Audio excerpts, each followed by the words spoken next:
नमस्कार साथियों। आज हम कुंडली के एक विशेष प्रकार के अद्भुत राजयोग के बारे में चर्चा करेंगे जिसका निर्माण खुद भगवान विष्णु ने किया है और जिसका नाम है विष्णु योग महायोग। आखिरकार विष्णु महायोग किस प्रकार से बनता है और इसकी क्या विशेषताएं हैं, इस पर आज हम चर्चा करने जा रहे हैं। सबसे पहले हम जानेंगे कि आखिरकार जो विष्णु योग है उसकी क्या विशेषताएं हैं। यदि किसी जातक की कुंडली में विष्णु योग बना हुआ है तो वह जातक विष्णु भक्त होता है, यानी कि हरि का प्रिय होता है। वहीं वह सर्व सुख संपन्न होता है, यानी कि उसके पास दुख कभी नहीं भटकता।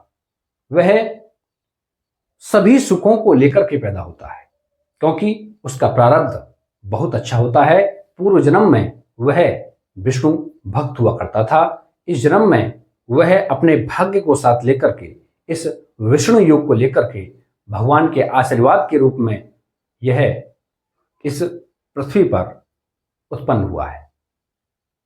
वहीं वह विद्या विवाद में चतुर होता है, यानी कि वह विद्या की निपुणता में तो होता ही है, साथ में उस विद्या को प्रसारित करने में, समाज तक पहुंचाने में और उसकी विद्या में जो निपुणता है उसको जग जाहिर करने में बहुत ही ज्यादा निपुण होता है। वाद विवाद में और वार्तालाप में वह बहुत अधिक चतुर होता है, बहुत अधिक वाचाल होता है। हास्यकारी विनोद प्रवृत्ति का, किसी भी मनुष्य को हंसाने की जो क्षमता होती है वह इस प्रकार के राजयोग वाले जातक में होती है। धनाढ्य वह होता ही है क्योंकि द्वितीय भाव से संबंधित है, धन की कोई कमी नहीं। भाग्यशाली तो उसके पास अकूत मात्रा में धन होता है। रोग रहित होता है, उसके शरीर में कोई रोग नहीं होता और अपने संपूर्ण जीवन को सुख संपन्नता से भोगता हुआ लगभग 100 वर्ष की आयु जीता है।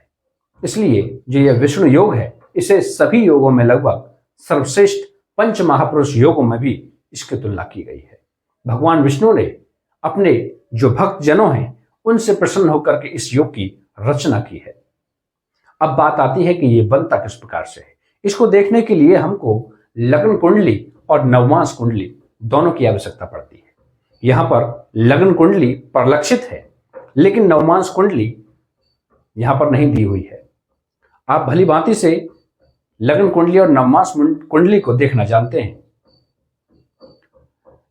यह विष्णु महायोग जब बनता है जब कुंडली में नवमेश और दशमेश युति बनाकर के द्वितीय भाव यानी कि धन भाव में जाकर के विराजमान हो और वहीं पर जो नवमेश है उसका नवांश पति, यानी कि जो नवमेश है नवांश में जिस राशि में बैठा हुआ है उसका जो अधिपति है वह भी द्वितीय भाव में जाकर के बैठ जाए, तब इस विष्णु महायोग की रचना होती है। जिस प्रकार से कुंडली में इसमें जो नवमेश है वह हैं गुरु बृहस्पति और दशमेश हैं शनिदेव। दोनों युति बनाकर के द्वितीय भाव में बैठे हुए हैं और इस नवमेश के नवांशपति यानी कि गुरु नवांश कुंडली में बुध की राशि में विराजमान होंगे, मिथुन राशि में या कन्या राशि में।